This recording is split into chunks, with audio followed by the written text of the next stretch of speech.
Alors d'abord c'est un véritable tournant, après plus d'une semaine de combat. On sait que les Russes sont un peu déçus de la lenteur de leur avancée.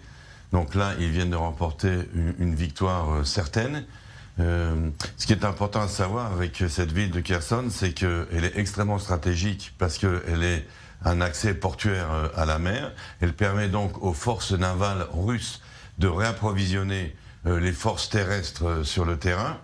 C'est en fait une position avancée, une sorte de forteresse russe qui va être établie là, qui va pouvoir permettre donc toute la logistique russe de s'installer pour soutenir les combattants qui vont monter plus maintenant vers le nord.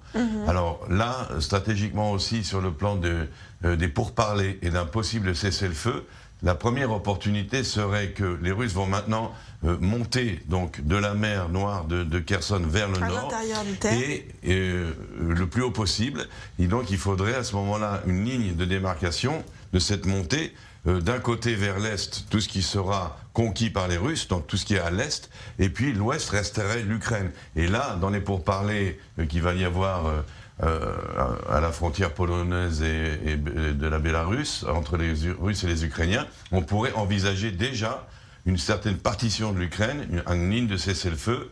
C'est un peu utopique, hein, je le dis, ça n'arrivera pas malheureusement, car Poutine veut aller plus loin, et les Ukrainiens ne veulent pas lui céder un millimètre pour l'instant.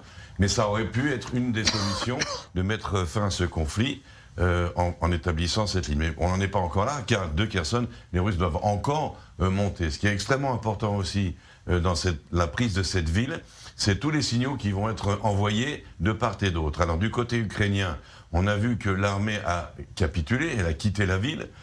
C'était pour épargner en fait des combats atroces comme il y en a à Kharkiv en ce moment, où on détruit pratiquement, on rase pratiquement une ville entière pour la conquérir. Donc le maire de la ville et les généraux de l'armée ukrainienne ont décidé d'évacuer. Et là, il va falloir voir s'il y aura des poches de résistance. Est-ce que maintenant, dans la ville, il va y avoir une résistance de la population contre l'occupant russe? Ça veut dire que selon les villes en Ukraine, il n'y a pas la même stratégie face aux Russes pour se battre et pour résister. Exactement. Il y a dans ce cas précis, en tous les cas, c'est une première. Il y a eu donc cet abandon de la ville. Comme je l'ai dit, on ne sait pas encore quelles seront les poches de résistance, comment ça va se passer.